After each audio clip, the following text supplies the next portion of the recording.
The forgotten planet. The blue-green planet spun quietly in its orbit, hidden from the busy lanes of galactic traffic. For 500,000 years, Earth had been left alone, forgotten by the rest of the universe. But that was about to change. In the heart of New Terra City, the capital of the United Earth government, President Zora Chen stood at the window of her office. She looked out at the gleaming towers that reached for the stars. Floating cars zipped between buildings, while in the distance, the massive form of a space elevator stretched up into the sky. "It's time," Zora said, her voice firm.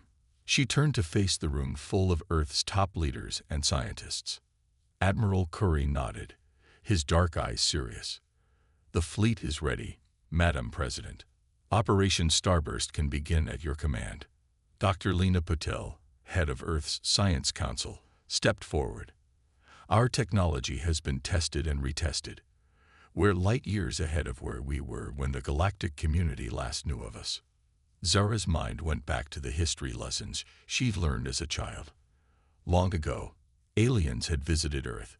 They found primitive humans and deemed the planet unworthy of contact. They left, blocking all signals from Earth and erasing it from star charts. Humanity was left to grow on its own, unknown to the rest of the galaxy. 500,000 years, Zora mused. We've come so far since then. Indeed, they had, cut off from the stars. Humans had turned their energy inward. They solved their problems of war, hunger, and disease. They pushed the boundaries of science and exploration. They spread across the solar system, building colonies on Mars, the moons of Jupiter, and even in the clouds of Venus. And always, they looked to the stars, wondering what was out there. Admiral Curry brought up a hologram of Earth's star fleet. Sleek ships of various sizes floated in the air, their designs unlike anything the galaxy had ever seen. "The Freedom-class battleships are our heavy hitters," Curry explained. "The Phoenix-class cruisers are faster than light itself, thanks to Dr. Patel's quantum fold drive." Lena beamed with pride. Her invention had changed everything, allowing ships to cross vast distances in the blink of an eye. "And the Frontier-class explorers," Curry continued, "are equipped with cloaking technology and the most advanced sensors ever created." Zora nodded, taking it all in. Earth's fleet was a marvel of technology and human ingenuity. Now, it was time to show the galaxy what humanity had become.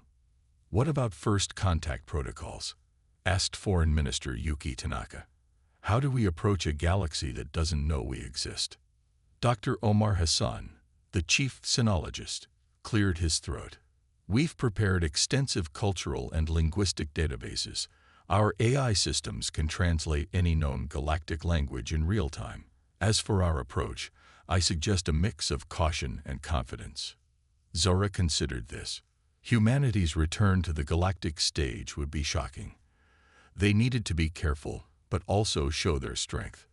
"We'll send the frontier ships first," she decided. "Let them gather intel. Then we'll make our presence known at the edge of populated space. The Freedom and Phoenix ships will be ready to respond to any situation." The room hummed with excitement and nervous energy. This was the moment they had all been working towards for generations. Zora took a deep breath and straightened her shoulders. "Very well. Admiral Curry, you have permission to launch Operation Starburst. Let's introduce ourselves to the galaxy." Curry saluted sharply. "Yes, Madam President." As the others filed out to carry out their duties, Zora turned back to the window. Soon, those stars would no longer be distant points of light. They would be destinations, new worlds to explore. "Ready or not," she whispered to the universe, "here we come." In orbit high above, the great ships of Earth's fleet began to power up. Their engines glowed with exotic energies, preparing to tear holes in the fabric of space itself. Humanity's long isolation was over. The forgotten children of Earth were stepping onto the galactic stage, ready to shock a universe that had left them behind. The greatest adventure in human history was about to begin. The vastness of space stretched out before the Earth fleet as it emerged from quantum fold near the bustling trade routes of the galactic core. Captain Arya Jung of the Frontier-class explorer ship Curiosity leaned forward in her command chair, her eyes wide with wonder. "Sensors, report," she ordered, her voice steady despite the excitement bubbling inside her. Lieutenant Park, the sensor officer, studied his screens intently. "Captain, I'm picking up hundreds of ships of various designs. There's a space station about 2 light minutes from our position. It's huge." Arya nodded, taking in the information. After centuries of preparation, humanity was finally face to face with alien life. "Communications, are you picking up any transmissions?" "Yes, Captain," replied Communications Officer Chen. "Our AI is translating now. It seems to be mostly trade chatter and docking instructions." Suddenly, alarms blared across the bridge. Lieutenant Park's voice rose in surprise. "Captain, multiple ships are changing course. They're heading straight for us." Arya's training kicked in. "Tactical, status of our cloak." "Cloak is holding, Captain," Tactical Officer Rodriguez reported. "They can't see us, but they might have detected our quantum fold entry." On the main view screen, sleek alien ships of various shapes and sizes appeared. They moved with purpose, clearly searching for something. "Send a message to Admiral Curry," Arya ordered. "Tell him we've been detected and request instructions." Moments later, a reply came through. Arya read it, and a small smile played on her lips. "Well, crew, it looks like we're about to make history. Admiral Curry says it's time to introduce ourselves." With a series of commands, the Curiosity decloaked, revealing itself to the alien ships. Almost immediately, the comm system lit up with incoming transmissions. "They're hailing us, Captain," Chen reported, his voice filled with awe. Arya took a deep breath. On screen, the view screen flickered to life, showing a being that looked like a cross between an octopus and a tree. Its many tentacle-like branches waved in agitation as it spoke, its words translated by the ship's eye. "Unknown vessel, you have entered restricted space. Identify yourself immediately." Arya stood tall, her voice clear and confident. "I am Captain Arya Jong of the Earth ship Curiosity. We come in peace, seeking to re-establish contact with the galactic community." The alien's eye stalks blinked rapidly. "Earth? That's impossible. Earth is a myth, a primitive world lost to time." "I assure you, we are very real," Arya replied with a smile. "And we've come a long way since you last knew of us." As if on cue, space behind the Curiosity seemed to ripple. In a blinding flash of light, the rest of the Earth fleet appeared. Massive Freedom-class battleships dwarfed the alien vessels, while swarms of Phoenix-class cruisers dipped around with impossible speed. The alien commander's tentacles drooped in shock. "By the cosmic winds, what are you?" Admiral Corey's voice boomed over the comm channel. "We are humanity, children of Earth. We've returned to take our place among the stars." News of Earth's reemergence spread across the galaxy at light speed. On countless worlds, aliens of all shapes and sizes gathered around viewing screens, watching in disbelief as the long-lost humans revealed themselves. On the massive space station nearby, the Galactic Council hurriedly convened an emergency session.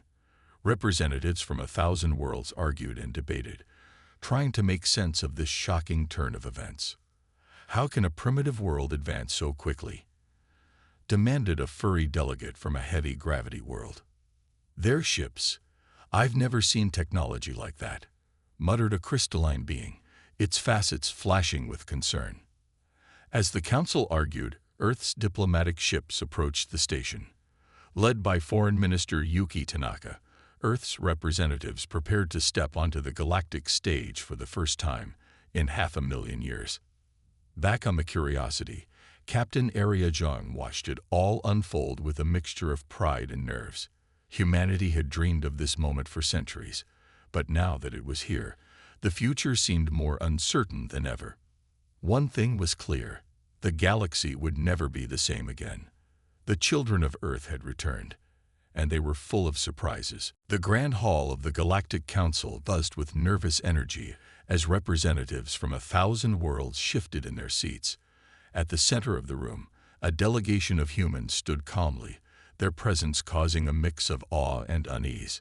Foreign Minister Yuki Tanaka stepped forward, her traditional Earth kimono a stark contrast to the alien fashions around her. She bowed deeply to the assembled council. "Esteemed members of the galactic community," she began, her voice clear and strong. "On behalf of Earth and all of humanity, we greet you in peace and friendship." The chief counselor, a tall, willowy being with shimmering blue skin, raised a hand for silence. "Minister Tanaka, your arrival has caused quite a stir. Earth was considered a lost world, barely capable of stone tools when last observed. How do you explain your remarkable progress?" Yuki smiled. "When left alone, life finds a way to thrive. Cut off from the galaxy, we turned our energy inward. We solved our problems, united our world, and reached for the stars." A reptilian delegate hissed in disbelief. "Impossible. No species advances that quickly. You must have had outside help." "I assure you," Yuki replied calmly, "every advancement was our own. We simply took a different path than the rest of the galaxy." As she spoke, holographic displays lit up around the room, showing images of Earth's cities, colonies, and technologies. The council members murmured in a mix of languages as they saw quantum computers, fusion reactors, and terraformed worlds. A small, furry creature with large eyes leaned forward. "These achievements are impressive, but why reveal yourselves now? Why not stay hidden?" Dr. Omar Hassan, Earth's chief xenologist, stepped up beside Yuki. "Isolation has its limits. We've long dreamed of joining the galactic community, of sharing knowledge and culture. We believe we have much to offer and much to learn." The chief counselor nodded slowly. "Perhaps, but your sudden appearance with such advanced technology is concerning. How do we know you don't pose a threat?" Yuki's expression became serious. "We understand your concerns. Earth comes in peace, but we're also prepared to defend ourselves if necessary. We hope to build trust over time." As the questions continued, tensions in the room grew. Some delegates seemed excited by the possibilities Earth offered, while others viewed the humans with suspicion or outright hostility. A bulky, armored being stomped its foot, causing the floor to shake. "I say we demand they share their technology. If they refuse, we should consider them a threat." Murmurs of agreement rippled through parts of the crowd. Yuki exchanged a worried glance with her team. This was the reaction they had feared. Suddenly, alarms blared throughout the station. The chief counselor's communicator buzzed urgently. As he listened, his blue skin paled to a sickly gray. "Counselors, delegates, please remain calm," he announced, his voice shaking. "We've just received word that the swarm has been sighted at the edge of our territory. They're on the move again." The room erupted in panic. Yuki turned to Dr. Hassan, confusion on her face. "The swarm?" she whispered. Hassan's eyes were wide. "From what we've gathered, they're a hostile species that periodically rampages through this part of the galaxy. The last swarm attack was devastating." The chief counselor struggled to regain control of the room. "Please, we must focus. Our combined fleets have always managed to drive them back, but at great cost. We need to mobilize immediately." Yuki stepped forward, her voice cutting through the chaos. "Honored counselor, Earth offers its assistance in this matter." The room fell silent, all eyes turning to the human delegation. "Our fleet stands ready," Yuki continued. "We have weapons and defenses unlike anything in the galaxy. Let us prove our intentions through actions, not just words." The chief counselor studied her for a long moment, then nodded slowly. "Very well, Minister Tanaka. It seems the galaxy's newest members may also be its best hope. We accept your offer." As the council scrambled to organize its defenses, Yuki sent an urgent message to Admiral Curry. Earth's fleet would soon face its first true test in the galaxy. The fate of their acceptance, and perhaps the galaxy itself, hung in the balance. The stage was set for humanity to show its true colors. Would they be saviors or conquerors? Only time would tell. The massive hangar bay of the Earth flagship Prometheus buzzed with activity. Alien scientists and engineers from across the galaxy crowded around displays and demonstrations, their eyes wide with wonder and disbelief. Dr. Lena Patel, Earth's chief scientist, stood at the center of it all.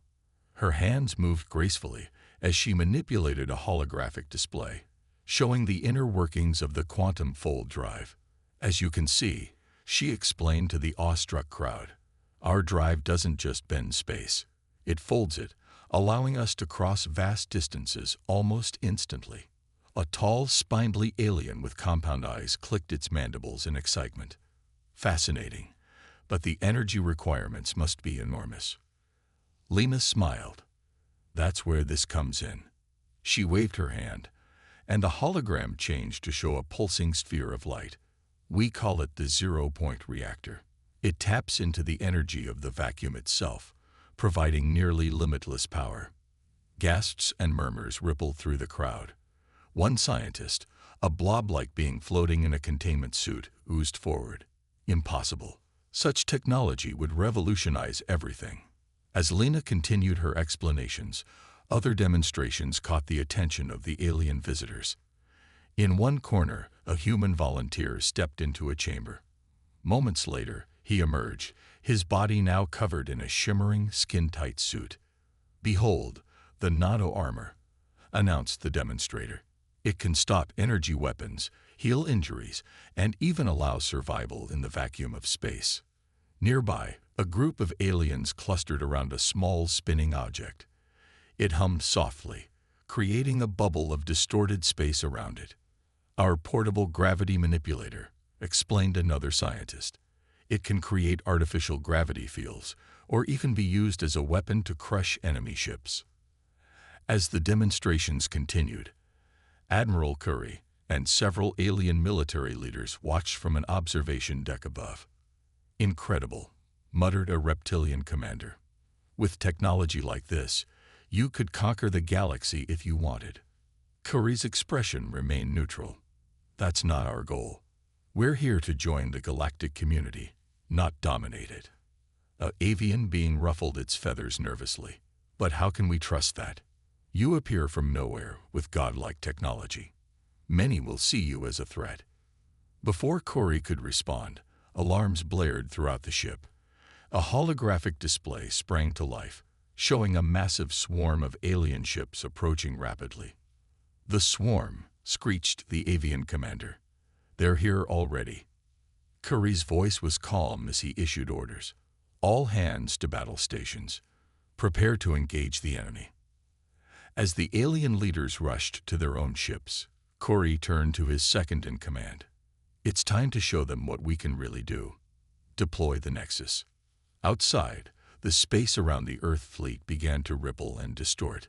Suddenly, a massive structure materialized, a sprawling web of interconnected platforms and energy conduits. "What is that?" gasped an alien officer on a nearby ship. The answer came as the swarm entered weapons range. Beams of coruscating energy lanced out from the Nexus, connecting with Earth's ships. Instantly, their weapons fire increased tenfold in power. "The Nexus amplifies and coordinates our entire fleet," Corey explained to the stunned alien commanders. "It turns our ships into a single unified weapon." As they watched, the Earth fleet moved with impossible precision. Ships darted in and out of quantum folds, striking the swarm from all angles. Gravity weapons crushed entire squadrons, while nano-armor shrugged off return fire. In the hangar bay below, Lena Patel and the alien scientists watched the battle unfold on giant screens. The visitors' expressions ranged from awe to fear as they witnessed the true extent of Earth's capabilities. "With power like this," whispered one alien to another, "they could reshape the galaxy itself." Lena overheard and turned to them, her expression serious. "Great power brings great responsibility. We've learned that lesson well over the centuries. Now we must prove we can use it wisely." As the battle raged on, the fate of the galaxy hung in the balance. Humanity had unveiled its technological marvels, But the true test was yet to come. Would they be seen as saviors or conquerors? The answer would shape the future of all species for eons to come. The Galactic Council chamber was eerily quiet. Holograms flickered, showing the aftermath of the battle against the swarm. Earth's fleet, barely scratched, hovered protectively near the battered remnants of the alien armada. Chief Counselor Zixtera, his blue skin pale with worry, addressed the assembled representatives. The swarm has been driven back, thanks to Earth's intervention. But our long-range sensors show something far worse approaching. The hologram shifted, revealing a massive dark shape moving through space. It looked like a planet-sized mass of writhing tentacles and gnashing teeth. The Devourer, Zixtera said, his voice barely above a whisper. An ancient enemy we thought was just a legend. It consumes entire star systems, growing ever larger. Gasps and cries of fear echoed through the chamber. Foreign Minister Yuki Tanaka stepped forward, her face set with determination. Earth stands ready to help, she declared. But we need to know everything about this threat. An elderly alien with crystalline skin creaked as it stood. I am Sinra, keeper of the ancient archives. The Devourer is as old as the galaxy itself. It sleeps for millions of years, then wakes to feed. No weapon has ever harmed it. Admiral Corey, who had been quietly observing, spoke up. No weapon you've tried. But Earth has faced extinction-level threats before. We've learned to think creatively. Back on the Prometheus, Earth's flagship, Dr. Lena Patel led a team of human and alien scientists in a frantic brainstorming session. The Devourer's skin seems to absorb or reflect all forms of energy, said a tentacled alien, gesturing at sensor readings. Lena nodded, her mind racing. Then we don't attack it directly. We change the rules of the game. She pulled up a hologram of the quantum fold drive. What if we could fold space not around a ship, but around the Devourer itself? The alien scientists looked at her in confusion. One of them, a floating gas cloud contained in a mechanical suit, pulsed with curiosity. What do you mean? Lena's eyes gleamed with excitement. We create a pocket universe and trap the Devourer inside. It can consume all at once in there, but it won't be able to harm our galaxy. The chamber erupted in a flurry of calculations and theoretical models. As they worked, news of the approaching Devourer spread across the galaxy. Panic gripped countless worlds. On Earth, President Zora Chen addressed a tense United Earth government. We've only just stepped onto the galactic stage, she said, her voice firm. Now we face a threat to all life, but humanity has never backed down from a challenge. The government voted unanimously to commit all of Earth's resources to the fight. Factories across the solar system switched to war production.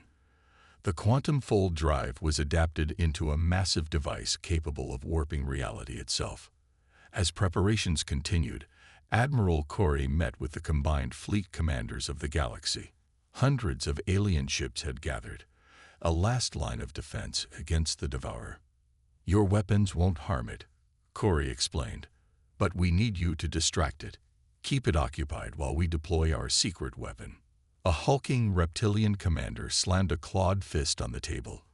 You expect us to sacrifice our ships as bait? Corey's gaze was steady. I expect us all to do whatever it takes to save the galaxy. Earth's ships will be right there with you. Slowly, grudgingly, the alien commanders nodded their agreement. As the meeting ended, a small, furry alien approached Corey. Admiral, it squeaked. My people are philosophers. We've studied the cosmos for eons. This plan of yours, it's not just about saving us, is it? Corey smiled sadly. Perceptive. You're right. If we succeed, we'll be reshaping the fundamental nature of space-time. The consequences could be unpredictable. The furry alien's eyes widened. You're taking an enormous risk. Sometimes, Corey replied, the greatest risk is not taking one. As the combined fleet made final preparations, the Devourer loomed ever closer. The galaxy held its breath, waiting to see if humanity's daring plan would save them all, or doom them to an even worse fate. The vastness of space was filled with an eerie silence as the combined fleet of the galaxy faced the approaching devourer. The monster's massive form blotted out stars, its writhing tentacles reaching across light years. Aboard the Earth flagship Prometheus, Admiral Corey stood at the command center, his face grim but determined. "All ships, report in," he ordered. One by one, alien commanders confirmed their readiness. The fleet was a motley collection of vessels from 1,000 worlds, united in desperation against an unbeatable foe. "Quantum fold device is charged and ready," Dr. Lena Patel's voice came over the comm. "We'll only get one shot at this, Admiral." Corey nodded. "Understood. All ships, execute Battle Plan Omega." The fleet sprang into action. Smaller, faster ships darted forward, firing energy weapons at the devourer.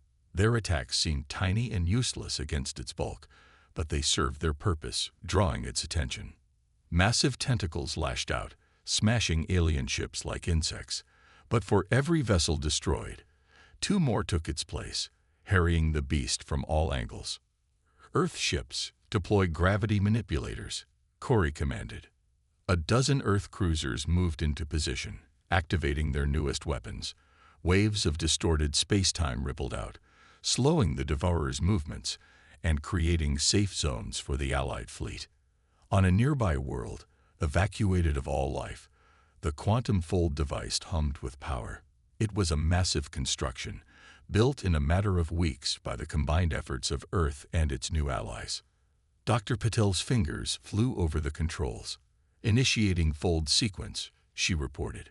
"We need to get the devourer fully inside the effect radius." Back in the battle, things were getting desperate. Despite Earth's advanced technology, the sheer size and power of the devourer was overwhelming. Ship after ship fell to its attacks. "We can't hold it much longer," cried an alien commander. Corey's voice was steady. "All ships, fall back to secondary positions. Prometheus, prepare for final maneuver." The Earth flagship surged forward, directly towards the maw of the devourer. Corey stood on the bridge, watching the monster fill the view screen. "Sir," his second-in-command said nervously, "if we get any closer, we'll be torn apart." Corey's eyes never left the screen. "Sometimes, Commander, you have to stare into the abyss, and sometimes you have to punch it in the face."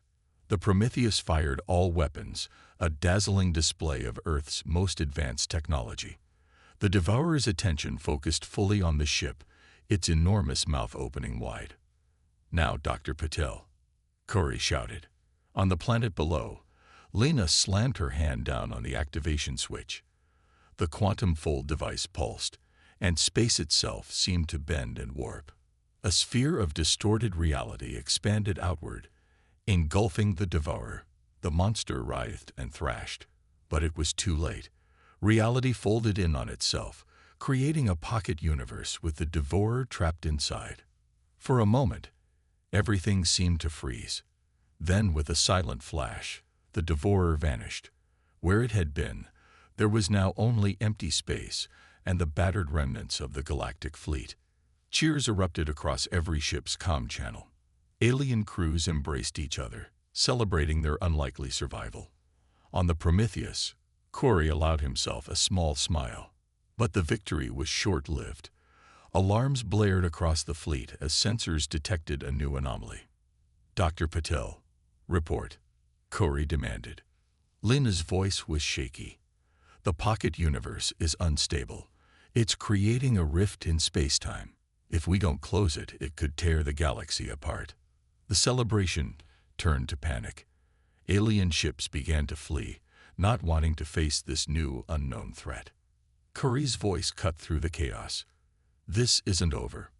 Earth started this, and we'll finish it. All Earth ships, form up. We're going in." As the rest of the galactic fleet watched in awe, the Earth ships moved towards the growing rift. They had saved the galaxy from the devourer, but at what cost?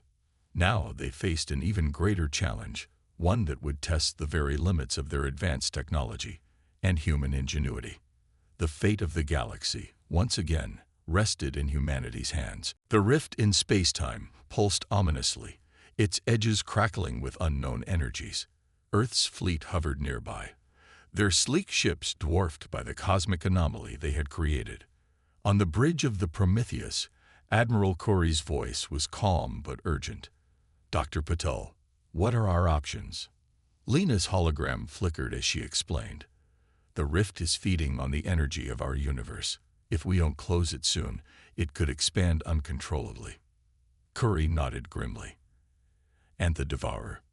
"Still trapped in the pocket universe," Lena replied. "But if the rift collapses, it could release the creature back into our galaxy." The Admiral turned to his crew. "Prepare the Nexus. We're going to use it to channel the rift's energy and seal it shut." As Earth's ships moved into position, the remaining alien vessels watched in awe. The Nexus, a vast web of energy-conducting platforms, began to materialize around the fleet. On 1,000 worlds, beings of all shapes and sizes were glued to their view screens. The fate of the galaxy hung in the balance, with humanity at the center of it all. The Prometheus led the charge, diving straight towards the rift. Energy beams from the Nexus connected with each ship, forming a glowing network. "All ships, activate quantum fold drives," Corey commanded. Space warped and twisted as the combined power of Earth's fleet bent reality itself. The rift's wild energies were drawn into the Nexus, channeled, and reshaped by human technology. For a moment, it seemed like the universe itself held its breath. Then, with a silent flash that outshone entire stars, the rift collapsed in on itself and vanished. Cheers erupted across the galaxy. On countless worlds, aliens danced in the streets, celebrating their salvation. But on the Prometheus, the mood was more somber. "Damage report," Corey asked quietly. His second-in-command's voice was heavy. "We lost 3 ships, sir. The others are damaged but repairable. The Nexus it's gone." Corey closed his eyes for a moment, honoring the sacrifice. When he opened them, he saw an incoming transmission from the Galactic Council. Chief Counselor Sixterra's face appeared on the screen, his expression a mix of awe and gratitude. "Admiral Corey, on behalf of all galactic civilization, we thank you. Earth has saved us all." In the days that followed, the galaxy underwent a profound transformation. Earth, once a forgotten myth, was now at the center of a new era. On the rebuilt Galactic Council station, Foreign Minister Yuki Tanaka addressed the assembled representatives. "We came seeking friendship and cooperation," she said. "Now we offer our knowledge and technology to help build a better future for all species." The response was overwhelming. Thousands of worlds sought alliances with Earth, eager to benefit from human advancements. Trade routes were established, cultural exchanges began, and a new age of progress dawned. But it wasn't all smooth sailing. Some species feared Earth's power, forming secretive alliances to check human influence. Others sought to steal or replicate Earth's technology, leading to new conflicts. President Zara Chen, speaking from New Terra City, addressed these concerns to a galactic audience. "We understand your fears," she said. "Humanity's history is filled with examples of power being misused. But we've learned from our mistakes. We don't seek to rule, but to collaborate." To prove their intentions, Earth established the Galactic Science Academy, where brilliant minds from all species could work together. They also formed the Peacekeepers, a multi-species force equipped with Earth technology to maintain order and respond to cosmic threats. As years passed, the galaxy flourished. Poverty and disease were eliminated on countless worlds. Space travel became faster and safer. New frontiers were explored, pushing the boundaries of known space. And at the heart of it all was Earth, no longer forgotten, but a shining beacon of progress and unity. The children of Terra had returned to the stars, and they had changed the course of galactic history forever. Admiral Corey, now aged but still sharp, stood at the window of his office on Earth's lunar base. He watched ships from 100 worlds coming and going, a constant stream of interstellar traffic. "We did it," He murmured to himself, "We found our place among the stars." As the Earth turned slowly below, Corey smiled. The greatest adventure in human history wasn't over. In many ways, it was just beginning.